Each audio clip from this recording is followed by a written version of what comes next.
আমাদের আজকের বিষয় ক্লাস 9 এর ফার্স্ট ইউনিট টেস্টে থাকা একটি অনুদিত গল্প, যার নাম ইলিয়াস। খেয়াল রাখতে হবে, এটা কিন্তু একটি বিদেশি গল্পের অনুবাদ। এবার এখান থেকে তোমাদের 4 ধরনের প্রশ্ন আসবে। প্রথমটা যেমন বহুবিকল্পীয় প্রশ্ন বা এমসিকিউ টাইপ কোয়েশ্চেন্স, যার প্রত্যেকটা মার্কস থাকবে 1 নম্বর করে। নেক্সট যেটা অতি সংক্ষিপ্ত উত্তরধর্মী প্রশ্ন বা এসএ কিউ, এগুলোরও প্রত্যেকটার মার্কস 1 নম্বর। পরের টাইপটা সংক্ষিপ্ত উত্তরধর্মী প্রশ্ন বা শর্ট আনসার টাইপ কোয়েশ্চেন্স, এদের প্রত্যেকটার মার্কস থাকবে 3 নম্বর করে। এবার তুমি সেখানে একটা ফ্ল্যাট 3 নম্বরের কোয়েশ্চেনও পেতে পারো, বা 1+2, 1+1+1 বা 2+1, এরকম বিভিন্নভাবে ভেঙে ভেঙেও কিন্তু পেতে পারো। আর 4 নম্বর ধরনটা হচ্ছে রচনাধর্মী প্রশ্ন বা এসে টাইপ কোয়েশ্চেন্স, এগুলোর প্রত্যেকটার মার্কস থাকবে 5। সেক্ষেত্রে একই কথা, তুমি একটা ফ্ল্যাট 5 মার্কসের কোয়েশ্চেন্স পেতে পারো, বা 1+4, 1+1+3, 3+2, এরকম বিভিন্নভাবে ভেঙে ভেঙেও তুমি পেতে পারো। তোমাদের পড়বার আর বোঝবার সুবিধের জন্য আমরা সম্পূর্ণ ভিডিওটিকে কয়েকটি চ্যাপ্টার্সে ভাগ করে দিয়েছি। লেখক পরিচিতি, গল্পের লাইন ধরে ব্যাখ্যা, মূল কথাবস্তু, প্রশ্নোত্তর আলোচনা, এইরকম। এবার তোমরা চাইলে কোনো একটা বা দুটো স্পেসিফিক চ্যাপ্টার্স দেখতেই পারো, তাতে কোনো সমস্যা নেই। কিন্তু আমি বলবো, যদি গল্পটা ভালো করে বুঝতে হয় এবং সেখানে প্রশ্নের উত্তর ঠিক মতো করতে হয়, তাহলে কিন্তু পুরো ভিডিওটা একবার হলেও অন্তত মন দিয়ে দেখতে হবে। আমাদের পাঠ্য যে ইলিয়াস গল্পটি, তার রচয়িতা হলেন প্রখ্যাত রুশ সাহিত্যিক লিও তলস্তয়। তার জন্ম হয় 1828 খ্রিস্টাব্দে, মৃত্যু হয় 1910 খ্রিস্টাব্দে। বিশেষ উল্লেখযোগ্য যেটা, অন্যান্য বিদ্যাচর্চার পাশাপাশি তিনি কিন্তু ফরাসি ও জার্মান ভাষাও শিক্ষা করেন। আরেকটি উল্লেখযোগ্য বিষয় যে 1862 খ্রিস্টাব্দ থেকে শুরু হয় তার প্রকৃত সাহিত্য জীবন। বিখ্যাত গ্রন্থের মধ্যে কি আছে? টলস্টয়ের লেখা বিখ্যাত গ্রন্থের মধ্যে প্রথমেই যেটা আমরা উল্লেখ করতে পারি, War and Peace. Next, Anna Karenina, Confessions, Resurrection প্রভৃতি। আমি তোমাদের বলবো যে এই যে দুটো বই, War and Peace and Anna Karenina, এই বই দুটো একটু পড়ো, খুবই ভালো বই। এই বইগুলো যদি না পড়া যায় তাহলে জীবনটাই যেন অসম্পূর্ণ থেকে যায়। এবার আমাদের যে পাঠ্য ইলিয়াস, এই ইলিয়াসের উৎস গ্রন্থটা জেনে রাখা খুব দরকার। ইলিয়াসের উৎস গ্রন্থ হলো টলস্টয়ের লেখা সিলেক্টেড স্টোরিজ বলে যে বইটা আছে, তার স্টোরিজ ফর ইয়াং রিডার্স নামক অধ্যায়। এই যে অধ্যায়টিতে এইখানেই ছিল ইলিয়াস বলে যে গল্পটি, এটিকেই বাংলায় তর্জমা করছেন। তর্জমা অর্থাৎ ট্রান্সলেট করা। বাংলায় তর্জমা করছেন প্রখ্যাত সাহিত্যিক মনীন্দ্র দত্ত। আমাদের পাঠ্যগল্প ইলিয়াস, স্রষ্টা হচ্ছেন প্রখ্যাত রুশ সাহিত্যিক লিও টলস্টয়। ভুলভ্রান্তি এড়াবার জন্য আমরা বানানগুলোতে একটু বিশেষভাবে জোর দেব। উফা প্রদেশে ইলিয়াস নামে একজন বাস্কির বাস করত। ইলিয়াসের বিয়ের 1 বছর পরে যখন তার বাবা মারা গেল, তখন সে না ধনী না দরিদ্র, 7টা ঘটকি, 2টো গরু আর 20টা ভেড়া, এই তার যা কিছু বিষয় সম্পত্তি। কিন্তু ইলিয়াসের সুব্যবস্থায় তার সম্পত্তি কিছু কিছু করে বাড়তে লাগলো। সে আর তার স্ত্রী সকলের আগে ঘুম থেকে ওঠে আর সকলের পরে ঘুমোতে যায়। সকাল থেকে রাত পর্যন্ত কাজ করে, ফলে প্রতি বছরই তার অবস্থার উন্নতি হতে লাগলো। এইভাবে 35 বছর পরিশ্রম করে সে প্রচুর সম্পত্তি করে ফেলল। তখন তার 200 ঘোড়া, 150 গরু মোষ আর 1200 ভেড়া। ভাড়াটে মজুররা তার গরু ঘোড়ার দেখাশোনা করে, ভাড়াটে মজুরানীরা দুধ দোয়, কুমিস, মাখন আর পনির তৈরি করে। মোট কথা ইলিয়াসের তখন খুব বোলবোলাও। পাশে পাশের সকলেই তাকে ঈর্ষা করে, বলে ইলিয়াস তো ভাগ্যবান পুরুষ, কোনো কিছুরই অভাব নেই, ওর তো মরবারই দরকার নেই। কয়েকটা শব্দের অর্থ আমরা একটু জেনে নেব। যেমন উফা প্রদেশ, এই জায়গাটা কোথায়, বাস্কির এই বিষয়টা, এইটা। তারপরে ধরো এই যে ঘটকি কথাটা, সেটা। আবার এদিকে রয়েছে কুমিস, বোলবোলাও, এই জিনিসগুলো। উফা হচ্ছে বেলায়া আর উফা নদীর সঙ্গম স্থলে অবস্থিত রাশিয়ার একটি শহর, এবং বাশকোর্তস্থান বলে যে জায়গাটা, সেই প্রজাতন্ত্রের রাজধানী। আই রিপিট, বাশকোর্তস্থান প্রজাতন্ত্রের রাজধানী। বাস্কির, বাস্কির হচ্ছে রাশিয়ারই অন্তর্গত এক বিশেষ উপজাতি সম্প্রদায় যারা পশুপালক আর কৃষিজীবী। ঘটকি অর্থাৎ স্ত্রী ঘোড়া। কুমিস, কুমিস আর কিছুই নয়, ঘটকির দুধ থেকে তৈরি এক ধরনের সুস্বাদু পানীয়। বোলবোলাও, একটা লাইন আমরা পড়েছিলাম, ইলিয়াসের তখন খুব বোলবোলাও। বোলবোলাও কথার অর্থ হচ্ছে খ্যাতি, প্রতিপত্তি, হাঁকডাক। এখান থেকে এই পর্যন্ত যেটা আমরা পড়লাম, সেখানে আমরা দেখতে পাচ্ছি যে রাশিয়ার উফা প্রদেশে বাস্কির উপজাতির অন্তর্গত একজন মানুষ যার নাম ইলিয়াস, তিনি বসবাস করতেন। এবার ইলিয়াসের যখন বিয়ে হলো, সেই বিয়ের 1 বছর পরে তার বাবা গত হলেন। সেই সময় ইলিয়াসের অবস্থা কেমন ছিল? তখন সে ধনীও না, দরিদ্রও না। সম্পত্তির পরিমাণ তখন কি ছিল? 7টা ঘটকি, 2টো গরু আর 20টা ভেড়া, এই তখন তার সম্পত্তি ছিল। কিন্তু ইলিয়াস খুব করিতকর্মা, খুব পরিশ্রমী, খুব খাঁটিয়ে একজন মানুষ। আর সেই সঙ্গেই সে তার সঙ্গে সুযোগ্যা স্ত্রী হিসেবে পেয়েছিল শামসেমাগিকে। সেই জন্যেই তার ইলিয়াসের সুব্যবস্থায় সম্পত্তি কিছু কিছু করে বাড়তে লাগলো। কিভাবে? ইলিয়াস আর স্ত্রী সববার আগে ঘুম থেকে উঠতো, সববার শেষে ঘুমোতে যেত, সকাল থেকে রাত পর্যন্ত শুধু খাটতো, শুধু খাটতো। ফলে প্রত্যেক বছরই তার অবস্থার উন্নতি হতে লাগলো। এই রকম ভাবে 35টা বছর লাগাতার কঠোর পরিশ্রম করে সে প্রচুর সম্পত্তি করে ফেললো। তাহলে এখান থেকে যদি আমরা এই কোয়েশ্চেনটা নিই, এই যে সে প্রচুর সম্পত্তি করে ফেললো, কে কিভাবে প্রচুর সম্পত্তি করে ফেললো, এইটা একটা 3 মার্কসের কোয়েশ্চেন হিসেবে কিন্তু আসতেই পারে। তাহলে কে মানে বুঝতেই পারছো, ইলিয়াস। আর কিভাবে প্রচুর সম্পত্তি করে ফেললো, তখন তার অবস্থা আগে কিরকম ছিল, সম্পত্তির পরিমাণ কতটা ছিল, তারপরে সে কিরকম সুব্যবস্থা করলো তার সুযোগ্যা স্ত্রীকে সঙ্গে নিয়ে। সববার আগে ঘুম থেকে উঠতো, সববার পরে ঘুমোতে যেত, সারাদিন খাটতো। এইভাবে 35 বছর যে অক্লান্ত পরিশ্রম, তার তো একটা সুফল থাকবেই। সেইভাবেই সে প্রচুর সম্পত্তি করে ফেললো। এবার এই প্রচুর সম্পত্তির পরিমাণটা দেখো তো। তখন তার 200 ঘোড়া, 150 গরু মোষ আর 1200 ভেড়া। একটু কম্পারেটিভ স্টাডিতে এসো। আগে ছিল 7টা ঘটকি, এখন তার জায়গায় হয়ে গেছে 200 ঘোড়া।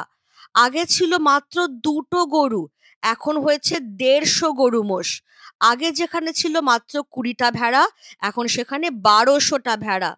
এই হচ্ছে তার বিপুল সম্পত্তি।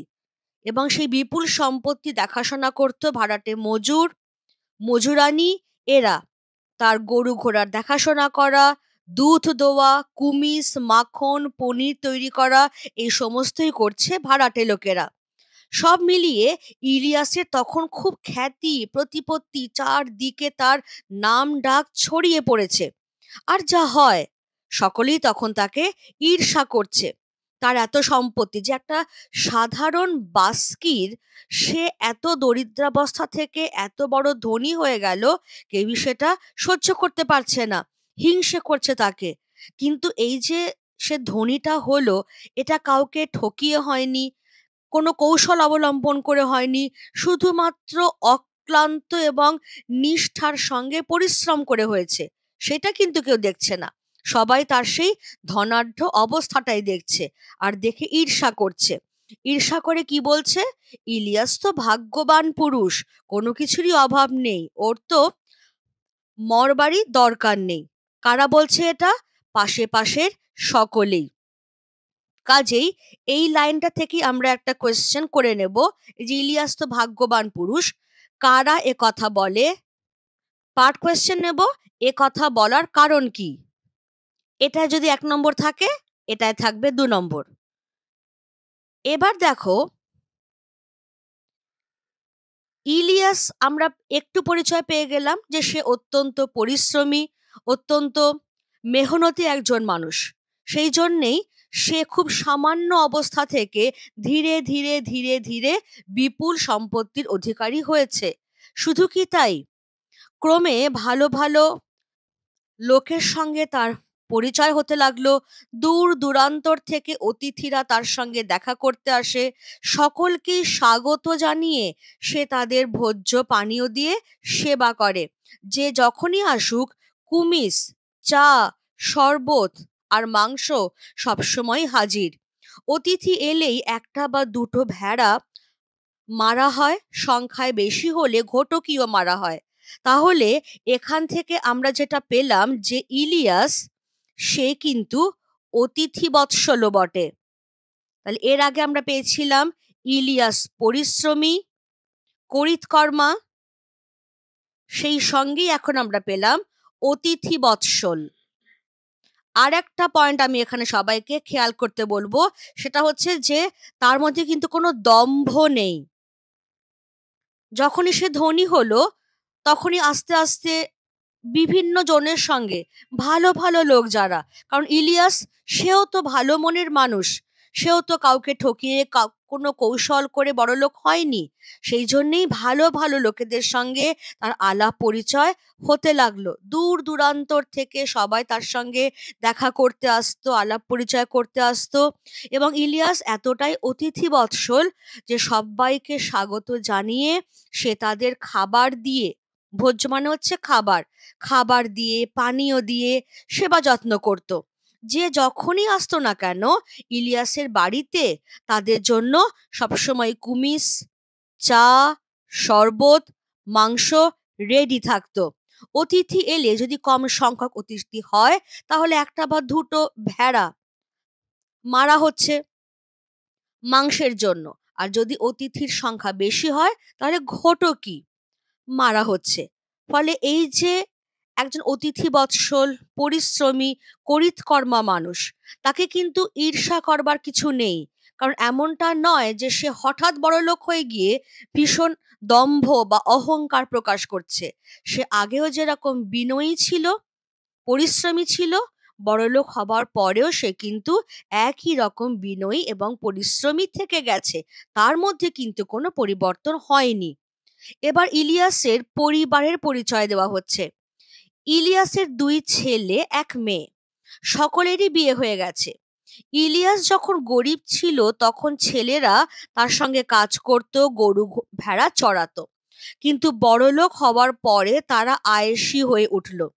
এখান থেকে একটা ভীষণ কমন কোয়েশ্চেন আসে, ঠিক এই অংশটুকু তুলে। তারা আয়েশি হয়ে উঠল, কারা কখন আয়েশি হয়ে উঠল? এটা খুব বেশি নম্বরের কোয়েশ্চেন থাকবে না, এসএকিউ মানে 1 মার্ক। তোমার আনসার খুব সহজ হবে, যে বড়লোক হওয়ার পরে ইলিয়াসের ছেলেরা আয়েশি হয়ে উঠল। আয়েশি কথাটার অর্থ হচ্ছে আরামপ্রিয়। এবার যেটা দেখা যাচ্ছে, বড় ছেলেটির কি পরিণতি হলো? বড়টি এক মারামারিতে পড়ে মারা গেল। ছোটটি এমন এক ঝগড়াটে বউ বিয়ে করলো যে তারা বাপের আদেশই অমান্য করতে শুরু করলো। ফলে ইলিয়াসের বাড়ি থেকে তাদের তাড়িয়ে দেওয়া হলো। ইলিয়াস তাকে একটা বাড়ি দিল, কিছু গরু ঘোড়াও দিল। ফলে ইলিয়াসের সম্পত্তিতে টান পড়লো। এখান থেকে আমরা কোয়েশ্চেন নিয়ে নেব, ইলিয়াসের সম্পত্তিতে টান পড়লো কেন? একটু বলে রাখি, এটা যদি তোমার কাছে 3 মার্কসের মতো কোয়েশ্চেন আসে, তাহলে এই আগের অংশটা যে ইলিয়াসের ২ ছেলে ১ মেয়ে, বড়লোক হবার পরে ছেলেরা কেমন হয়ে উঠলো, বড় ছেলেটির পরিণতি কি হলো, ছোটটি কাকে বিয়ে করলো, তাকে বাড়ি থেকে তাড়িয়ে দেওয়া হলো, কিছু গরু ঘোড়াও দেওয়া হলো, এই পর্যন্ত। কিন্তু অনেক সময় এটা 5 মার্কসের কোয়েশ্চেনও আসে। 5 মার্কসের যদি কোয়েশ্চেন আসে, তাহলে কিন্তু পরের অংশটা, যে জায়গাটা আমরা এখনো যাইনি, সেই অংশটাও কিন্তু আসবে। আপাতত আমরা এটুকু দেখে নেব। ইলিয়াসের বাড়িতে কারা ছিল? ইলিয়াস এবং তার স্ত্রী ছাড়াও ২ ছেলে ১ মেয়ে। এবার তাদের সবারই বিয়ে হয়ে গেছে। ইলিয়াস যখন গরিব ছিল, সে আর তার স্ত্রী সারাদিন খাটতো, সব্বার আগে ঘুম থেকে উঠতো, সব্বার পরে ঘুমোতে যেত, এবং সেই সঙ্গে তাদের ২ ছেলেরাও তাদেরকে কাজে কর্মে সাহায্য করত, গরু ভেড়া চড়ানো সবকিছুই করত। কিন্তু যখন ইলিয়াস বড়লোক হয়ে গেল, তখন দেখা গেল ইলিয়াসের ছেলেরা খুব আরামপ্রিয় হয়ে গেছে, আর অতটা খাটতে চায় না। ইলিয়াসের মধ্যে কিন্তু কোনো পরিবর্তন হয়নি, তার স্ত্রীর মধ্যেও নয়, তারা কিন্তু আগের মতোই খেটে যাচ্ছে। এবার দুঃখের কথা এটাই যে এমনই একটা সময় ইলিয়াসের বড় ছেলেটি হঠাৎই মারামারির মধ্যে পড়ে মারা যায়। আরো দুঃখের কথা, ছোট ছেলেটি বিয়ে করলো বটে, কিন্তু সেই বউটি এমনই ঝগড়াটে যে তারা দুজনে মিলেই, ছোট ছেলে আর ছোট ছেলের স্ত্রী, তারা ইলিয়াসের আদেশই অমান্য করতে আরম্ভ করলো। প্রচন্ড অশান্তি সংসারে। সেই জন্য ইলিয়াস কি করলো, তাদেরকে বাড়ি থেকে তাড়িয়ে দিল। কিন্তু দেখো, ইলিয়াস তার পিতার কর্তব্য কিন্তু ভোলেনি। সেই জন্য ইলিয়াস ছোট ছেলেকে একটা বাড়ি দিল, কিছু গরু ঘোড়াও দিল, যাতে ছোট ছেলে একেবারে আতান্তরে না পড়ে।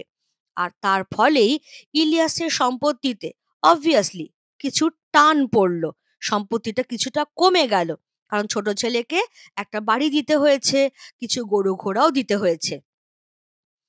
এবার কি হলো, তারপরেই পুরো এইখান থেকে আমরা ব্র্যাকেট করে নেব, একটার পর একটা কি ঘটনা ঘটছে।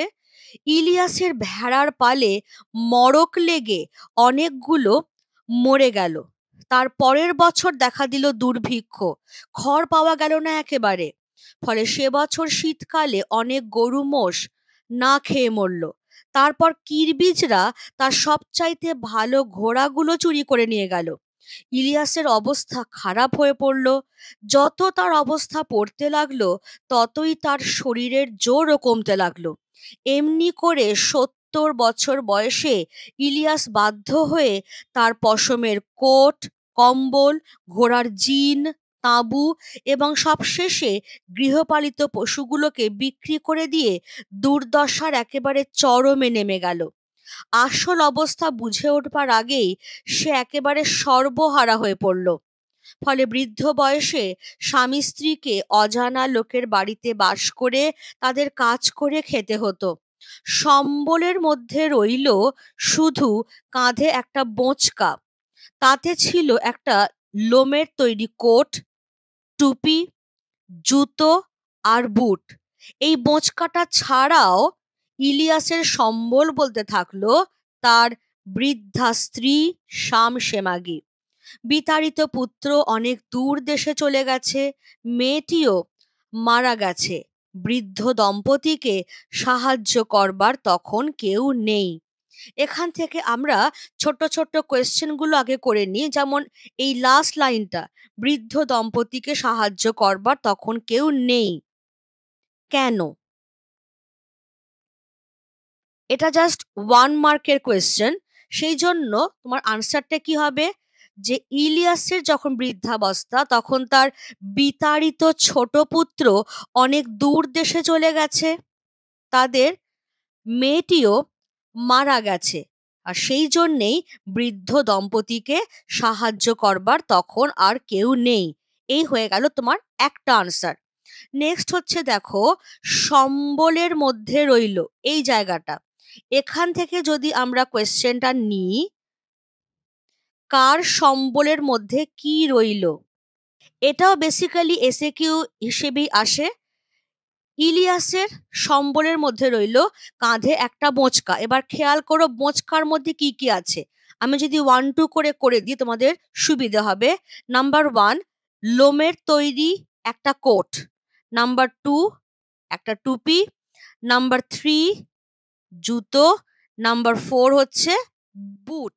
এইগুলো বোঁচকার মধ্যে। এছাড়া রয়ে গেল তার বৃদ্ধা স্ত্রী শামসে মাগি। সুতরাং স্ত্রীর নামটা আমরা এতক্ষণে পেলাম। এবার এই জায়গাটা সে একেবারে সর্বহারা হয়ে পড়ল। কে কিভাবে সর্বহারা হয়ে পড়ল, এইটা একটু বড় কোয়েশ্চেন হিসেবে আসে। ধরো 3 মার্কসের এলো বা 5 মার্কসের এলো। এই জায়গাটা বোঝবার আগে আবার আমরা কয়েকটা শব্দার্থে একটু যাব। আয়েশি কথাটা আমরা বলছিলাম যে বড়লোক হবার পরে ইলিয়াসের ছেলেরা আয়েশি হয়ে উঠল। আয়েশি কথার অর্থ আরামপ্রিয়। মড়ক অর্থাৎ মহামারী। এপিডেমিক যেটাকে বলা হয়। দুর্ভিক্ষ, ব্যাপক খাদ্যাভাব, ফেমিন যেটা। আর একটা টার্ম তোমরা পেয়েছো, কিরবিজ। কিরবিজ কারা? বাস্কির উপজাতির অধ্যুষিত অঞ্চলে এক যাযাবর শ্রেণীর দুর্ধর্ষ দস্যু দল। আমরা এখানে বলতে পারি যে রাশিয়ার উপজাতি অধ্যুষিত অঞ্চলের এক যাযাবর শ্রেণীর দুর্ধর্ষ দস্যু দল। যেটা আমরা দেখছি যে ইলিয়াসের ছোট ছেলে সে খুব ঝগড়াটে একটা বউ বিয়ে করে আনায়।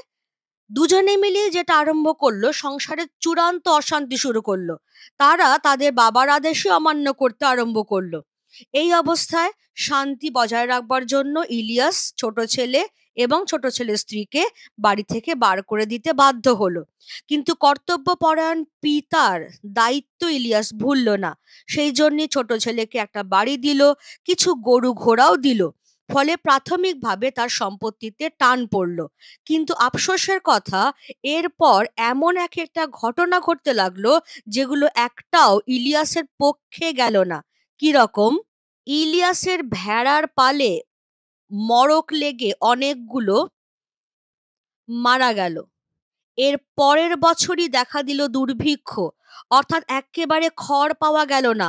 ফলে সে বছর শীতকালে অনেক গরু মোষ না খেতে পেয়ে মারা গেল। এবার হলো কিরবিজরা, যেটা আমরা একটু আগেই দেখলাম যে দুর্ধর্ষ দস্যু দল। এই কিরবিজরা কি করলো? ইলিয়াসের সবচেয়ে ভালো ঘোড়াগুলোকে চুরি করে নিয়ে গেল। এর ফলেই ইলিয়াসের অবস্থা খুবই খারাপ হয়ে পড়ল। এবার যত তার অবস্থা খারাপ হয়ে যাচ্ছে, তার মনের জোর কমে যাচ্ছে, এবং মনের জোর কমে যাওয়ার ফলে তার শরীরের সক্ষমতাও কমতে লাগছে। এই রকম অবস্থায় 70 বছর যখন ইলিয়াসের বয়স, তখন সে বাধ্য হলো তার যা কিছু সম্পত্তি, ধরো তার পশমের কোট, কম্বল, ঘোড়ার জিন, তাঁবু এবং তার গৃহপালিত পশুগুলোকেও বিক্রি করে দিতে। এবং এইভাবেই সে দুর্দশার একেবারে চরম সীমায় পৌঁছে গেল। যতদিনে সে আসল অবস্থাটা বুঝতে পেরেছে, ততদিনে সে একেবারে সর্বহারা, কিচ্ছু নেই তার। ফলে বৃদ্ধ বয়সে স্বামী স্ত্রীকে অচেনা অজানা লোকের বাড়িতে বাস করে তাদের কাজ করে খেতে হতো। সম্বল বলতে কি? কাঁধে একটা বোঁচকা, যার মধ্যে একটা লোমের তৈরি কোট রয়েছে, একটা টুপি রয়েছে, জুতো আর বুট রয়েছে, আর বোঁচকাটা ছাড়াও রয়েছে তার বৃদ্ধা স্ত্রী শামসে মাগি। বৃদ্ধ দম্পতিকে তখন সাহায্য করবার কেউ নেই, কারণ সেই বিতাড়িত ছোট ছেলে অনেক দূর দেশে চলে গেছে, আর যে মেয়েটি, সেই মেয়েটিও ততদিনে মৃত। এই রকম একটা অসহায় সর্বহারা অবস্থায় এসে পৌঁছেছে ইলিয়াস। মোহাম্মদ শাহ নামে এক প্রতিবেশীর করুণা হলো বুড়ো বুড়ির জন্য। সে নিজে ধনীও নয়, গরিবও নয়, তবে থাকতো সুখে, আর লোকও ভালো। ইলিয়াসের অতিথি বৎসলতার কথা স্মরণ করে তার খুব দুঃখ হলো।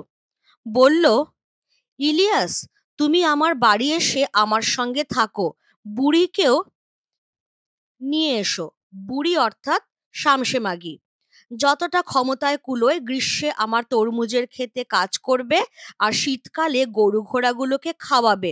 শামসে মাগিও ঘটকিগুলোকে দুইতে পারবে, কুমিজ তৈরি করতে পারবে। আমি তোমাদের দুজনেরই খাওয়া পড়া দেব। এছাড়া যদি কখনো কিছু লাগে বলবে, তাও দেব। ইলিয়াস প্রতিবেশীকে ধন্যবাদ দিল। এখান থেকে চট করে আমরা একটা কোয়েশ্চেন নিয়ে নেব, সেটা হচ্ছে কোন প্রতিবেশী? পার্ট কোয়েশ্চেন, প্রতিবেশীকে ধন্যবাদ দেবার কারণ কি? তাহলে ৭০ বছর বয়সে যখন ইলিয়াস সম্পূর্ণরূপে সর্বহারা, বৃদ্ধ দম্পতিকে দেখাশোনা করবার যখন আর কেউ নেই, যখন তারা বাধ্য হয়ে তার বাড়িতে থাকছে, তাদের কাজ করছে, সেই রকম অবস্থায় তাদের একজন প্রতিবেশী ছিল যার নাম হচ্ছে মোহাম্মদ শাহ। মোহাম্মদ শাহর খুব দুঃখ হলো ইলিয়াসের কথা ভেবে, ইলিয়াসের অতিথি বৎসলতার কথা ভেবে। কারণ যেটা আমরা আগেই পড়ে এসেছি যে ইলিয়াস ধনী হতে পারে, কিন্তু সে পরিশ্রমী ছিল, সে অতিথি বৎসল ছিল, সেবা যত্ন করত অতিথিদের, এবং তার মধ্যে কোনো রকম দাম্ভিকতা ছিল না। সুতরাং এমন একটা ভালো মানুষের এই রকম পরিণতি দেখে প্রতিবেশীর দুঃখ হলো। কারণ সেই প্রতিবেশী, সে নিজে হয়তো খুব ধনী নয়, গরিবও নয়, কিন্তু মানুষটা খুব ভালো ছিল। ফলে একটা ভালো মানুষই কিন্তু আরেকটা ভালো মানুষের অবস্থাটা বুঝতে পারে। সেই জন্য মোহাম্মদ শাহ ইলিয়াসকে প্রস্তাব দিল, তোমরা এক কাজ করো, স্বামী স্ত্রীতে আমার বাড়িতে এসেই থাকো, যতটা ক্ষমতায় কুলোবে ততটাই কাজ করো। কিরকম কাজ? গ্রীষ্মে আমার তরমুজের ক্ষেতে কাজ করবে, আর শীতকালে আমার গরু ঘোড়াগুলোকে খাওয়াবে। আর তোমার স্ত্রী সে কি কাজ করবে? সে ঘটকিগুলোকে দুইয়ে সেই দুধ দিয়ে সে কুমিজ তৈরি করবে। আমি তোমাদের দুজনেরই খাওয়া পড়া দেব। খাওয়া পড়ার বাইরেও যদি কখনো কিছু লাগে আমাকে বলো, আমি সেটাও দেব। ফলে এমন একজন মানুষ, দয়ালু মানুষ, নিজে যেচে ইলিয়াসদের উপকার করতে চাইছেন। খাওয়া পড়া থাকা এছাড়াও যদি আর কিছু লাগে সেটাও তিনি দেবেন বলছেন। সেই জন্যেই ইলিয়াস অন্তর থেকে প্রতিবেশীকে ধন্যবাদ জানাচ্ছে। সে আর তার স্ত্রী মোহাম্মদ শাহর বাড়িতে ভাড়াটে মজুরের মতো কাজ করে খেতে লাগলো। প্রথমে বেশ কষ্ট হতো, কিন্তু ক্রমে ক্রমে সব সয়ে গেল। যতটা পারত কাজ করত আর থাকতো। বুড়ো বুড়িকে রেখে মোহাম্মদ শাহরও লাভ হলো। কেন লাভ হলো? কারণ নিজেরা একদিন মনিব ছিল বলে সব কাজই তারা ভালোভাবে করতে পারত। তাছাড়া তারা অলস নয়, সাধ্য মতো কাজকর্ম করত। সুতরাং এইখান থেকে যদি আমরা কোয়েশ্চেনটা নিই যে বুড়ো বুড়িকে রেখে মোহাম্মদ শাহর কি লাভ হয়েছিল, এটা জাস্ট ১ নম্বরের মতো এসএ কিউ। কি লাভ হয়েছিল? কারণ ইলিয়াস, বা আমরা বলতে পারি ইলিয়াস দম্পতি, তারা তারা একদিন নিজেরা যেহেতু মনিব ছিল, সেজন্য সব কাজই তারা খুব ভালোভাবে করতে পারতো। আর যেটা আমি বারবার বলছি যে তারা কিন্তু অলস ছিল না, তারা সাধ্য মতো কাজকর্ম করত। অর্থাৎ ইলিয়াস কি করত? গ্রীষ্মকালে মোহাম্মদ শাহর তরমুজের ক্ষেতে কাজ করত, শীতকালে তার গরু ঘোড়াগুলোকে খাওয়াতো, আর ইলিয়াসের স্ত্রী সে ঘটকিগুলোকে দুইয়ে কুমিজ তৈরি করে দিত। সব সময় পরিশ্রম করত। কিন্তু তা সত্ত্বেও এই যে সম্পন্ন, সম্পন্ন মানে হচ্ছে অবস্থাপন্ন, যারা এককালে খুব ধনী সচ্ছল ছিল, এই সম্পন্ন মানুষ দুটির দুরবস্থা দেখে মোহাম্মদ শাহর দুঃখ হতো। এবার একদিনের ঘটনা। একদিন মোহাম্মদ শাহর একদল আত্মীয় অনেক দূর থেকে এসে তার বাড়িতে অতিথি হলো। তাদের মধ্যে একজন ছিলেন মোল্লা। মোল্লা অর্থাৎ মুসলমান ধর্মগুরুকে বলা হয় মোল্লা। মোহাম্মদ শাহ ইলিয়াসকে একটা ভেড়া এনে মারতে বলল। ইলিয়াস তার চামড়া ছাড়িয়ে সেদ্ধ করে অতিথিদের কাছে পাঠিয়ে দিল। অতিথিরা খাওয়া দাওয়া করলো, চা খেলো, তারপর কুমিসে হাত দিল। মেঝে কম্বলের উপরে পাতা কুশনে গৃহস্বামীর সঙ্গে বসে অতিথিরা বাটি থেকে কুমিজ পান করতে করতে গল্প করছিল। এমন সময় কাজ শেষ করে ইলিয়াস দরজার পাশ দিয়ে যাচ্ছিল। তাকে দেখতে পেয়ে মোহাম্মদ শাহ অতিথিদের বলল, দরজার পাশ দিয়ে যে বুড়ো মানুষটি চলে গেল তাকে আপনারা লক্ষ্য করেছেন কি? একজন বলল, আমি তাকে দেখিনি, কিন্তু ওর মধ্যে বিশেষ করে দেখবার কিছু আছে নাকি? মোহাম্মদ শাহ উত্তর দিচ্ছেন, বিশেষত্ব এই যে একসময় সে এ তল্লাটের সবচেয়ে ধনী ছিল। নাম ইলিয়াস। নামটা আপনারা হয়তো শুনে থাকবেন। অতিথি বলল, নিশ্চয়ই, না শোনবার জো কি? লোকটিকে কখনো চোখে দেখিনি, কিন্তু তার সুনাম ছড়িয়েছিল বহুদূর। মোহাম্মদ শাহ বলছেন, অথচ আজ তার কিছু নেই। আমার কাছে মজুরের মতো থাকে, আর তার স্ত্রী আমার ঘটকিদের দুধ দোয়। অতিথি সবিস্ময়ে জিভ দিয়ে চুকচুক শব্দ করল, ঘাড় নাড়তে নাড়তে বলল, সত্যি, ভাগ্য যেন চাকার মতো ঘোরে। একজন উপরে ওঠে তো একজন তলায় পড়ে যায়। আহা, বলুন তো, বুড়ো লোকটা এখন নিশ্চয়ই খুব বিষণ্ণ। এই লাইনটা আমরা একটু দেখে নেব। এই যে ভাগ্য যেন চাকার মতো ঘোরে, ভীষণভাবে এই কোয়েশ্চেনটা আসে। সেটা হলো বক্তা কে? তাহলে এইটুকু পড়ে আমরা যেটা দেখলাম যে মোহাম্মদ শাহর বাড়িতে একদিন একদল ভদ্রলোক অতিথি হিসেবে আসছেন। তাদের মধ্যে রয়েছেন একজন মুসলমান ধর্মগুরু বা মোল্লা। এবার মোহাম্মদ শাহ ইলিয়াসকে বলছেন একটা ভেড়া এনে মারতে। ইলিয়াস ভেড়াটাকে মেরে তার চামড়া ছাড়িয়ে মাংস সেদ্ধ করে অতিথিদের কাছে পাঠিয়ে দিচ্ছে। অতিথিরা খাওয়া দাওয়া করছে, চা খাচ্ছে, তারপর কুমিস পান করছে। এবার কুমিস পান করতে করতে যখন গল্প গাছা হচ্ছে, তখন দেখা যাচ্ছে যে দরজার পাশ দিয়ে ইলিয়াস চলে যাচ্ছে। তার কাজ হয়ে গেছে, সে সেখান থেকে চলে যাচ্ছে।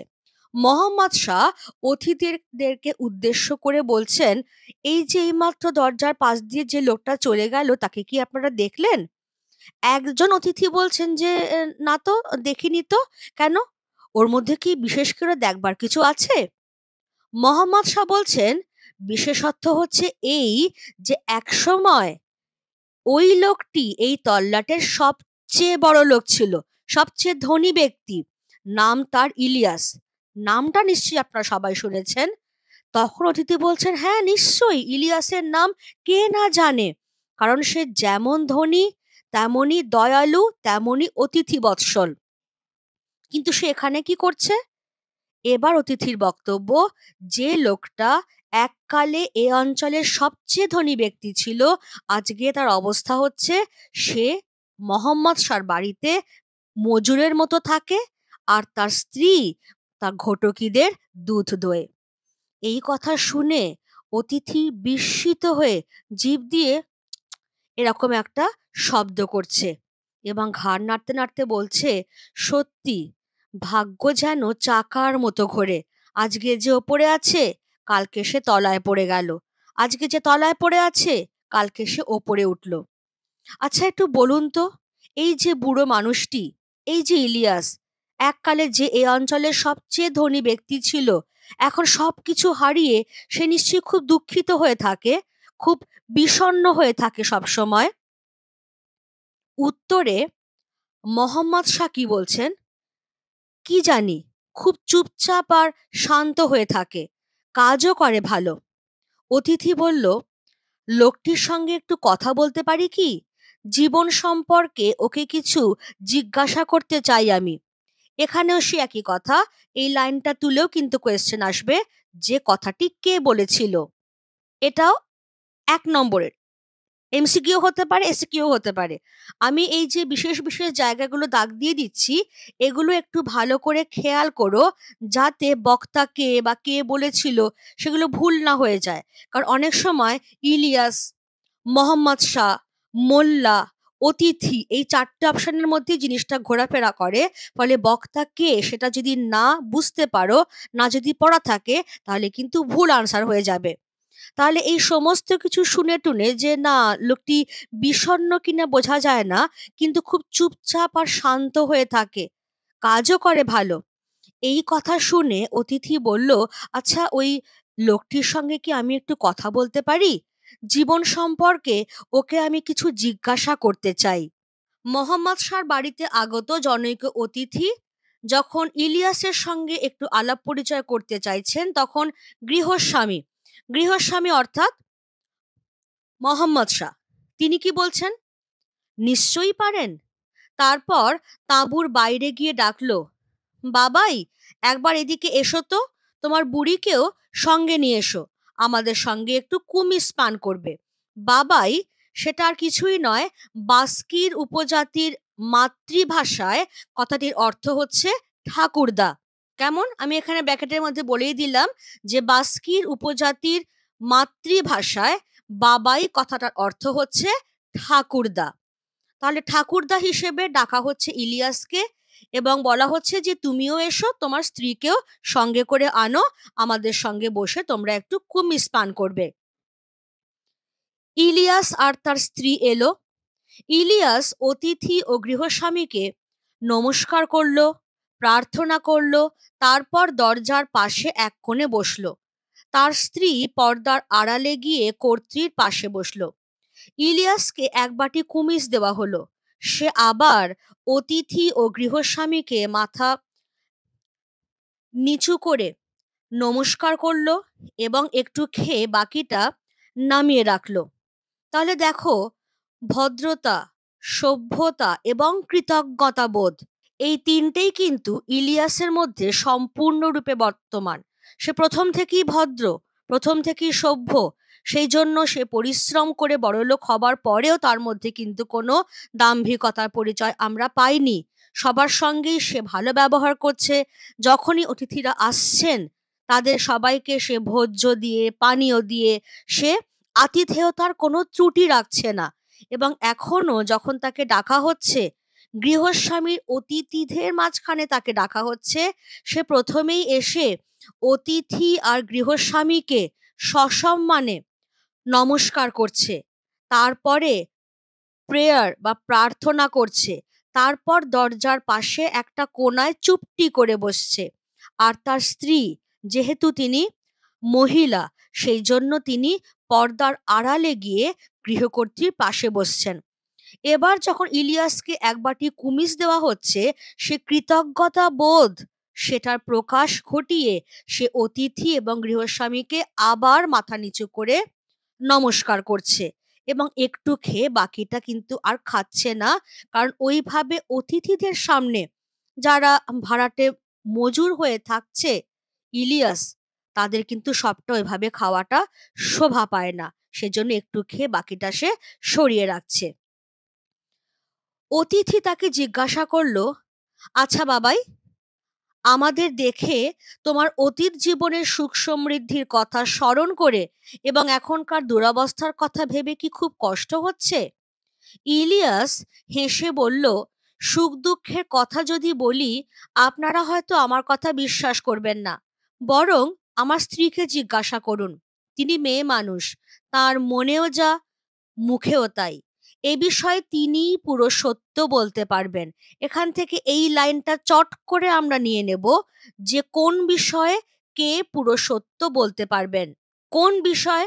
সেটা হচ্ছে যে মোহাম্মদ শাহর বাড়িতে আগত অতিথি যখন ইলিয়াসকে জিজ্ঞাসা করেছিল যে এই অতিথিদের দেখে ইলিয়াসের আগেকার জীবনের সুখ সমৃদ্ধির কথা মনে করে এবং এখন তারা যে দুরবস্থার মধ্যে আছে সেইটার কথা তুলনা করে কি খুব কষ্ট হয় তাদের, সেই প্রসঙ্গেই ইলিয়াস বলেছিল যে এ বিষয়ে যা কিছু সত্যি কথা তার স্ত্রী শামসে মাগিই বলতে পারবেন।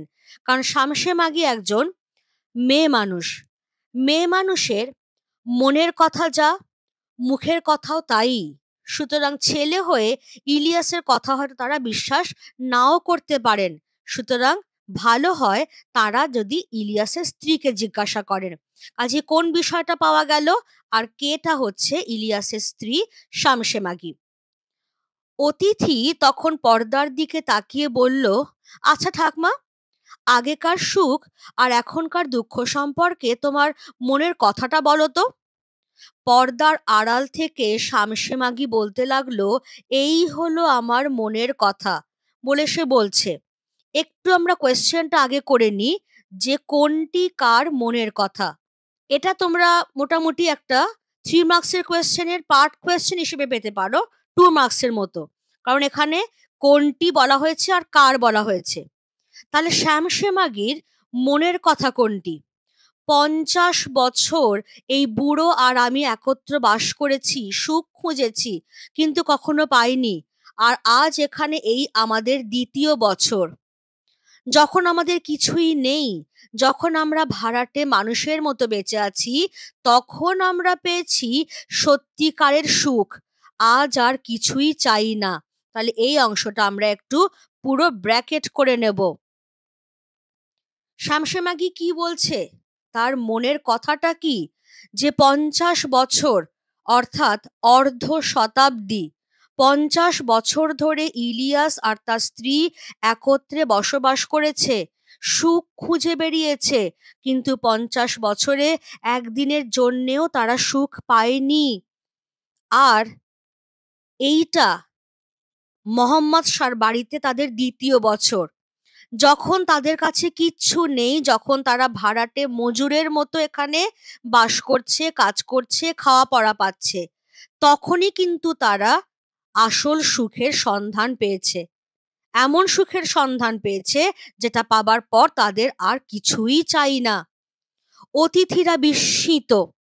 এখান থেকে ভীষণ কোয়েশ্চেন আসে যে কার কোন কথা শুনে অতিথিরা বিস্মিত হলেন। তাহলে শ্যামসেমাগির কথা, যে 50 বছর ধরে বৃদ্ধ বৃদ্ধা একসঙ্গে থেকে সুখ খুঁজে যে সুখ পাননি, আজকে মোহাম্মদ শাহর বাড়িতে তাদের এটা 2য় বছর, যখন তাদের কাছে কিচ্ছু নেই সম্বল বলতে, যখন তারা ভাড়াটে মানুষের মতো এখানে বেঁচে আছেন, তখনই কিনা তারা প্রকৃত সুখ পেয়েছেন। এরকম আশ্চর্য কথা শুনে অতিথিরা স্বাভাবিকভাবেই খুবই বিস্মিত। এমনকি গৃহস্বামী মোহাম্মদ শাহ তিনিও বিস্মিত। সে উঠে দাঁড়ালো, পর্দা সরিয়ে বুড়ির দিকে তাকালো, 2 হাত ভেঙে বসে সে স্বামীর দিকে চেয়ে হাসছে, স্বামীও হাসছে। একটু আমি বলবো যে 2 হাত ভেঙে বসে, এখানে কিন্তু হাত ভেঙে যাওয়া নয়, হাত মুড়ে বসা। তাহলে 2 হাত মুড়ে বসে সে স্বামীর দিকে চেয়ে হাসছে শ্যামসেমাগি, স্বামীও হাসছে। বুড়ি আবার কথা বলল, আমি সত্য কথাই বলছি, তামাশা করছি না। অর্ধ শতাব্দী ধরে, অর্ধ শতাব্দী তার মানে 50 বছর, অর্ধ শতাব্দী ধরে আমরা সুখ খুঁজেছি। যতদিন ধনী ছিলাম কখনো সুখ পাইনি, কিন্তু আজ এমন সুখের সন্ধান আমরা পেয়েছি যে আর কিছুই আমরা চাই না। কিন্তু এখন কিসে তোমাদের সুখ হচ্ছে? শ্যামসেমাগি এবার বিস্তারিত বিবরণ দিচ্ছেন। বলছি, পুরো ব্র্যাকেট করব আমরা জায়গাটা। যখন ধনী ছিলাম, বুড়োর বা আমার এক মুহূর্তের জন্য শান্তি ছিল না। কথা বলবার সময় নেই, অন্তরের কথা ভাববার সময় নেই, ঈশ্বরের কাছে প্রার্থনা করবার সময় নেই, দুশ্চিন্তারও অন্ত ছিল না। হয়তো অতিথিরা এলেন, এক দুশ্চিন্তা, কাকে কি খেতে দিই, কি উপহার দিই, যাতে লোকে নিন্দা না করে। আবার অতিথিরা চলে গেলে মজুরদের দিকে নজর দিতে হয়। তারা যেমন কম খেটে বেশি খেতেই ব্যস্ত, তেমনি আমরাও নিজেদের স্বার্থে তাদের ওপর কড়া নজর রাখি, সেও তো পাপ। অন্যদিকে দুশ্চিন্তা, এই বুঝি নেকড়েতে ঘোড়ার বাচ্চা বা গরুর বাছুরটা নিয়ে গেল, কিংবা চোর এসে ঘোড়াগুলোই নিয়ে সরে পড়ল। রাতে ঘুমোতে গেলাম, কিন্তু ঘুমোবার উপায় নেই, মনে দুশ্চিন্তা, ভেড়ি বুঝি ছানাগুলোকে চেপে মেরে ফেললো, ফলে সারা রাত ঘুমই হলো না। একটা দুশ্চিন্তা পেরোতেই আর একটা এসে মাথাচাড়া দিত। শীতের জন্য যথেষ্ট খড় মজুত আছে তো? এছাড়া বুড়োর সঙ্গে মতবিরোধ ছিল। সে হয়তো বলল এটা এভাবে করা হোক, আমি বললাম অন্য রকম, ফলে ঝগড়া, সেও তো পাপ। কাজী এক দুশ্চিন্তা থেকে আর এক দুশ্চিন্তায়, এক পাপ থেকে আর এক পাপেই দিন কাটতো। সুখী জীবন কাকে বলে কোনো দিন বুঝিনি। ফলে এইখান থেকে আমরা যে কোয়েশ্চেনগুলো পাবো, ভীষণ ভাইটাল কোয়েশ্চেন। এই লাইনটা, যতদিন ধনী ছিলাম কখনো সুখ পাইনি, বক্তা কে, কেন তারা সুখ পায়নি, এইটা এবার কেন তারা সুখ পায়নি? দেখো, আমরা যদি পয়েন্ট করে করে যাই, যে যখন তারা ধনী ছিল, ইলিয়াস বা তার স্ত্রীর এক মুহূর্তের জন্য শান্তি ছিল না। নাম্বার ওয়ান, তাদের মধ্যে কথা বলবার সময়ই নেই। নাম্বার টু, অন্তরের কথা ভাবতে পারছে না, ঈশ্বরের কাছে প্রার্থনা করবার মতো সময় পাচ্ছে না। দুশ্চিন্তার পর দুশ্চিন্তা। কিরকম? অতিথিরা এলো, এক দুশ্চিন্তা যে কাকে কি খেতে দেব, কি উপহার দেব, যাতে পরে তারা নিন্দা না করতে পারে। আবার যখন অতিথিরা চলে যাচ্ছে, তখন চোখ রাখতে হচ্ছে ভাড়াটে মজুরদের দিকে। কেন? না, তারা কম খেটে বেশি খেতেই ব্যস্ত। তেমনি এরাও, অর্থাৎ যারা মালিক, তাদের স্বার্থে মজুরদের ওপরে কড়া চোখ রাখছে। সেটাও তো পাপ। আবার দুশ্চিন্তা কি? এই বুঝি নেকড়েতে ঘোড়ার বাচ্চা বা গরুর বাছুরটাকে চুরি করে নিয়ে গেল। আবার চোর এসে, আমরা নিজেরাও দেখেছি যে কিরবিজরা ইলিয়াসের সবচেয়ে ভালো ঘোড়াগুলোকে চুরি করে নিয়ে গেছে। ফলে এটাও একটা দুশ্চিন্তা ছিল যে চোর এসে ঘোড়াগুলো নিয়েই না সরে পড়ে। রাত্রিবেলা হয়তো ঘুমোতে যাচ্ছে, আর এক দুশ্চিন্তা, যে আচ্ছা ভেড়ি তার নিজের শরীরের ভারে ছানাগুলোকে না চেপটেই মেরে দেয়। আবার দুশ্চিন্তা, শীতের জন্য যথেষ্ট খড় মজুত আছে তো? এছাড়াও বৃদ্ধ ইলিয়াসের সঙ্গে তার স্ত্রীর মতবিরোধ, বিভিন্ন কারণে মতবিরোধ।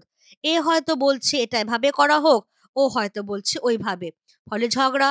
সেটাও তো পাপ। কাজী একটা দুশ্চিন্তা থেকে আরেকটা দুশ্চিন্তা, একটা পাপ থেকে আরেকটা পাপ, এইভাবেই তো দিনগুলো কেটেছে। অন্তরের কথা ভাববার সময় ছিল না, ঈশ্বরের কাছে প্রার্থনা করবার সময় ছিল না, পাশাপাশি দুজনে বসে যে সুখ দুঃখের দুটো কথা বলবে সেই সময়টাও ছিল না। তাহলে সুখটা কোথায় ছিল? সেই জন্যেই ইলিয়াসের স্ত্রী বলছেন, সুখী জীবন কাকে বলে কোনো দিন বুঝিনি। এই লাইনটা তুলেও কিন্তু সেম কোয়েশ্চেনই আসতে পারে, যে কে কেন এই কথা বলেছে। এবার তাহলে সঙ্গে সঙ্গে এই প্রশ্নটাও আসতে পারে যে এখন যখন তারা মোহাম্মদ শাহর বাড়িতে ভাড়াটে মজুরের মতো কাজ করছে, তখন কিসে তাদের সুখ হচ্ছে? এই যে বলা হচ্ছে, আর এখন শামসে মাগি বলছেন, এখন বুড়ো আর আমি একসঙ্গে সকালে উঠি, দুটো সুখ শান্তির কথা বলি, ঝগড়াও কিছু নেই, দুশ্চিন্তাও কিছু নেই। আমাদের একমাত্র কাজ প্রভুর সেবা করা। যতটা খাটতে পারি স্বেচ্ছাই খাটি। কাজেই প্রভুর কাজে আমাদের লাভ বই, লোকসান নেই। বাড়িতে এলেই খাবারও কুমিস পাই। শীতকালে গরম হবার জন্য লোমের কোট আছে, জ্বালানি আছে। আত্মার কথা আলোচনা করবার বা ভাববার মতো সময় আছে। সময় আছে ঈশ্বরের কাছে প্রার্থনা করবার। 50 বছর ধরে সুখ খুঁজে খুঁজে এতদিনে পেয়েছি। The most important line of the story. কারা কিভাবে প্রকৃত সুখ পেয়েছিল? কারা মানে বুঝতেই পারছো, ইলিয়াস ও তার বৃদ্ধা স্ত্রী শামসে মাগি। কিভাবে তাহলে প্রকৃত সুখ পাচ্ছে? এখন কি হচ্ছে? এখন বৃদ্ধ ইলিয়াস আর তার স্ত্রী একসঙ্গেই ঘুম থেকে উঠছে। তারা দুটো সুখ শান্তির কথা বলতে পারছে। তাদের মধ্যে কোনো ঝগড়া বিবাদ দুশ্চিন্তা কিচ্ছু নেই। তাদের একমাত্র কাজ হচ্ছে প্রভুর সেবা করা, এবং সেখানেও যথেষ্ট স্বাধীনতা আছে তাদের। যতটা খাটতে পারে স্বেচ্ছায় ততটাই খাটে। কাজেই প্রভুর কাজে, প্রভু অর্থাৎ মোহাম্মদ শাহ, তার বাড়ির কাজে ইলিয়াস ও তার স্ত্রীর লাভ ছাড়া লোকসান নেই। বাড়িতে এলেই তারা খাবার পায়, কুমিস পায়, এবং শীতকালে গরম হবার জন্য লোমের কোট রয়েছে, জ্বালানি আছে।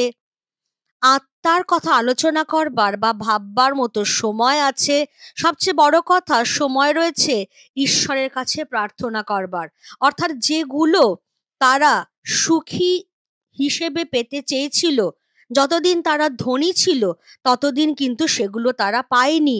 একটার পর একটা দুশ্চিন্তায়, একটার পর একটা পাপ বোধে জর্জরিত ছিল বলেই পায়নি। আর আজকে যখন তাদের কাছে কিছুই নেই, তখনই তারা পেয়েছে প্রকৃত সুখ।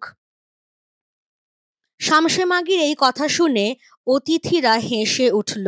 আমরা ছোট্ট করে একটু কোয়েশ্চেন নিয়ে নেব, অতিথিরা হেসে উঠলো কেন? এটা তোমার কাছে একটা 3 মার্কসের বা 5 মার্কসের কোয়েশ্চেন হিসেবেও কিন্তু আসতে পারে।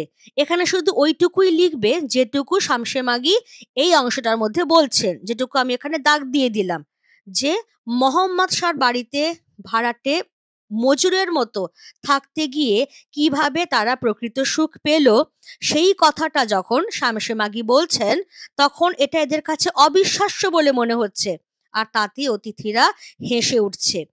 ইলিয়াস তখন কি বলছে, বন্ধুগণ হাসবেন না, এটা তামাশা নয়, এটাই মানুষের জীবন। আমার স্ত্রী আর আমি অবুঝ ছিলাম, তাই সম্পত্তি হারিয়ে কেঁদেছিলাম, কিন্তু ঈশ্বর আমাদের কাছে সত্যকে উন্মুক্ত করেছেন, আর সে কথা যে আমরা আপনাদের বললাম তা ফুর্তির জন্য নয়, আপনাদের কল্যাণের জন্য। তখন মোল্লা বললেন, এটা খুবই জ্ঞানের কথা। ইলিয়াস যা বলল সবই সত্য এবং পবিত্র গ্রন্থে লেখা আছে।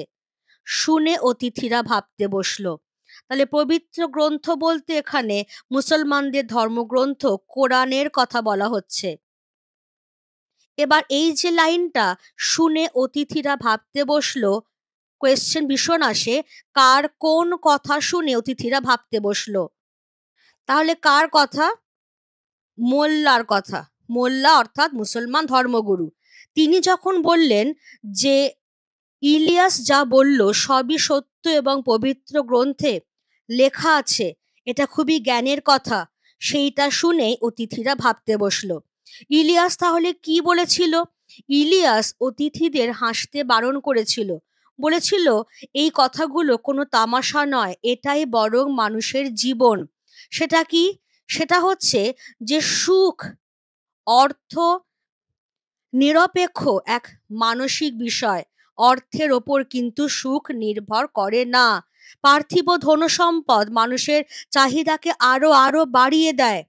মানসিক শান্তি এবং সন্তুষ্টি তাই কখনই অর্থের ওপর নির্ভর করতে পারে না। কিন্তু ইলিয়াস আর তার স্ত্রী অবুঝ ছিল, সেই জন্য সম্পত্তি হারিয়ে তারা কেঁদেছিল। কিন্তু ঈশ্বর তাদেরকে এইভাবেই, এই অবস্থাতে ফেলেই প্রকৃত সত্যকে উন্মুক্ত করে দিয়েছেন। আর যে কথা ইলিয়াস এবং তার স্ত্রী আজকে সবার সঙ্গে ভাগ করে নিলেন, সেই কথা কিন্তু কোনো ফুর্তির জন্য বলা হচ্ছে না, বরং সেটা তাদের কল্যাণের জন্যেই বলা হচ্ছে। এই যে প্রকৃত জ্ঞানের কথা, যে সুখ আসলে কি, সুখ কিভাবে পাওয়া যেতে পারে, এইটাই পবিত্র গ্রন্থে একইভাবে লেখা রয়েছে, যে সুখ কখনোই অর্থের ওপর নির্ভর করে না। এটা এমন একটা মানসিক অবস্থা যেটা ধনী গরিব যে কোনো মানুষের ক্ষেত্রেই হতে পারে। সম্পূর্ণ এটা নিজের মনের ওপর নির্ভর করে যে কে কতটা সুখী থাকতে পারবে। এই কথাটা শুনেই অতিথিরা ভাবতে বসছে, যখন মোল্লা সাহেব বলছেন যে ইলিয়াস যা বলল তা সবই সত্য এবং পবিত্র গ্রন্থে লেখা আছে। গল্পটা এখানে শেষ। এর যে মূল কথাবস্তু, সেই কথাবস্তুতে আমরা যেগুলো জানবো, বেসিক্যালি ইলিয়াসের জীবন বৃত্তান্ত। সে কি ছিল, কোথা থেকে সে বড়লোক হলো, এবং সবচেয়ে বড় কথা, এই গল্পটার মধ্যে যে মেসেজটা, যেটা আমি এক্ষুনি আলোচনা করলাম, যে সুখ হচ্ছে অর্থ নিরপেক্ষ একটা মানসিক বিষয়, এটাকে আমাদের বুঝে নিতে হবে। যে গল্পটা আমরা পড়লাম তার উপরে ভিত্তি করে আমাদের মূল কথাবস্তুটা যদি একটু জেনে রাখি তাহলে সুবিধে হবে। কি কি এখানে বলা হলো? প্রথমেই যেটা, গল্পটা বেস করে আছে ইলিয়াসের জীবন বৃত্তান্তের ওপর। সামান্য এক বাস্কি প্রজাতির মানুষ হয়ে ইলিয়াস সম্পূর্ণ নিজের চেষ্টায় ও তার স্ত্রীর সহযোগিতায় আর অক্লান্ত পরিশ্রমে বিপুল সম্পত্তির অধিকারী হয়। ধনী হবার পরেও ইলিয়াস ছিল অমায়িক, পরিশ্রমী এবং অতিথিবৎসল। কিন্তু যেটা আমরা দেখছি যে একটা সময় ভাগ্যের নিষ্ঠুর পরিহাসে বৃদ্ধাবস্থায় ইলিয়াস সর্বহারা হলো। মোহাম্মদ শাহ নামে এক প্রতিবেশীর বাড়িতে বৃদ্ধ দম্পতি ভাড়াটে মজুরের মতো থাকতে শুরু করে। তখনই তারা উপলব্ধি করে সুখ হলো অর্থনিরপেক্ষ সম্পূর্ণ এক মানসিক বিষয়। পার্থিব ধনসম্পদ মানুষের চাহিদাকে আরো বাড়িয়ে দেয়। মানসিক শান্তি ও সন্তুষ্টি তাই কখনোই অর্থের ওপর নির্ভর করে না। এইটাই হচ্ছে গল্পের মূল পয়েন্ট। কেমন? এগুলো একটু খেয়াল রাখতে হবে। পাঠ্য ইলিয়াস গল্পটির ওপরে আমি এখানে একটা সাজেস্টিভ কোয়েশ্চেন্সের টেস্ট পেপার সেট করে দিয়েছি। এই কোয়েশ্চেনগুলো পরীক্ষার জন্য খুবই ইম্পর্ট্যান্ট।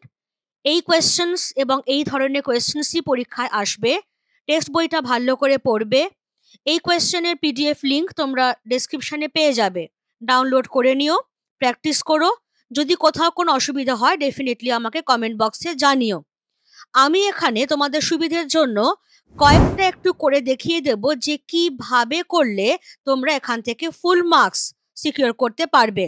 এই কোয়েশ্চেনটা আমি যদি নিই, কত বছর বয়সে ইলিয়াস দুর্দশার একেবারে চরমে নেমে গেল? এমসিকিউ এর আনসারের টাইপটাই হচ্ছে, প্যাটার্নটা বা কিভাবে তুমি করবে, এখানে কিন্তু ফুল সেন্টেন্স কপি করতে হয় না, শুধু রাইট অপশন নাম্বার এবং অপশনটা সেটা লেখাটাই যথেষ্ট। কত বছর বয়সে ইলিয়াস দুর্দশার একেবারে চরমে নেমে গেল? বইতে একটু দেখে নেব কোথায় আছে জায়গাটা। এইখানটা খেয়াল করো, 70 বছর বয়সে ইলিয়াস বাধ্য হয়ে এসেট্রা দেওয়া রয়েছে, দুর্দশার একেবারে চরমে নেমে গেল। তাহলে আনসার হচ্ছে 70 বছর। সুতরাং অপশন গ 70। নেক্সট আরেকটা যেটা ঠিক ওর পরেরটাই যেটা রয়েছে, ভাগ্য যেন চাকার মতো ঘোরে, বক্তাকে। এই জায়গাটা আমি যখন পড়িয়েছিলাম আলাদা করে আন্ডারলাইন করে কোয়েশ্চেনটা দিয়েছিলাম যে এটা ভীষণভাবে আসে। এখানে বক্তা কিন্তু জনৈক অতিথি। তাহলে উত্তর খ জনৈক অতিথি। এটাই হচ্ছে এমসিকিউ এর আনসার করবার টেকনিক বা প্যাটার্ন। এসএ কিউতে যাব। এসএ কিউতে অনেকগুলো কোয়েশ্চেনই আছে। যদি আমি এই কোয়েশ্চেনটা নিই, শুনে অতিথিরা ভাবতে বসলো। কার কোন কথা শুনে অতিথিরা ভাবতে বসলো? এই যে লাইনটা, শুনে অতিথিরা ভাবতে বসলো, কার কোন কথা শুনে? আমি কোয়েশ্চেনটা এখানে দিয়েই দিয়েছিলাম। এই জায়গাটা মোল্লার কথা শুনে, যে সেটা খুব জ্ঞানের কথা। ইলিয়াস যা বলেছে সেটা খুবই সত্য এবং পবিত্র গ্রন্থে লেখাও আছে। মোহাম্মদ শাহর বাড়িতে আগত মোল্লা বলেছিলেন, ইলিয়াস যা বলল তা খুবই জ্ঞানের কথা, সত্য কথা এবং এটাই পবিত্র গ্রন্থে লেখা আছে। সেটা শুনে অতিথিরা ভাবতে বসলো। এসএ কিউ এর ক্ষেত্রে একটা জিনিস কিন্তু খেয়াল রাখতে হবে, কম বেশি 20 শব্দে উত্তর। অর্থাৎ যখনই এই শব্দ সংখ্যাটা আমাকে বলে দিচ্ছে, এসএ কিউ এর ক্ষেত্রে 20, শর্ট আনসার টাইপ কোয়েশ্চেন্স এর ক্ষেত্রে 60, এসএ টাইপ কোয়েশ্চেন্স এর ক্ষেত্রে 150। প্রত্যেকটা ক্ষেত্রে কিন্তু শব্দ সংখ্যা 10% শিথিলযোগ্য। এটা 1 নম্বর পয়েন্ট। 2 নম্বর পয়েন্ট, এসএ কিউতে খুব প্রয়োজন না হলে কিন্তু কার লেখা কোন গল্প এত বাড়তি কথা আনবার দরকার নেই, কারণ তোমার উত্তরের শব্দ সংখ্যাটা যেহেতু খুবই সীমিত, সেজন্য যেখানে খুব প্রয়োজন সেখানেই তুমি উৎস আনবে, এছাড়া কিন্তু উৎস আনবার প্রয়োজন নেই। এইরকম ভাবেই বাকি কোয়েশ্চেনগুলো সলভ করবার চেষ্টা করো।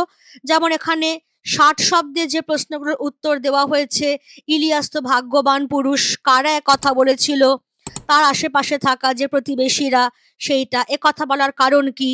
যখন ইলিয়াস সামান্য একজন বাস্কির প্রজাতির মানুষ থেকে ধীরে ধীরে পরিশ্রম করে 35 বছর বাদে সে বিরাট ধনী হয়ে উঠলো, তার ধন সম্পদের পরিমাণ, ভাড়াটে মজুর, মজুরাইনীদের কথা, এইগুলো সমস্ত কিছু যখন ইলিয়াসে খুব বলবোলাও, সেই সব কিছু দেখে শুনে ইলিয়াসের আশেপাশের লোকেরা তাকে ঈর্ষা করে এই কথা বলেছিল। এইরকম ভাবে জিনিসগুলো করতে করতে যাবে। এবং যেটা বললাম, যদি কারোর কোনো অসুবিধা হয় তাহলে ডেফিনেটলি আমাকে কমেন্ট বক্সে জানিও।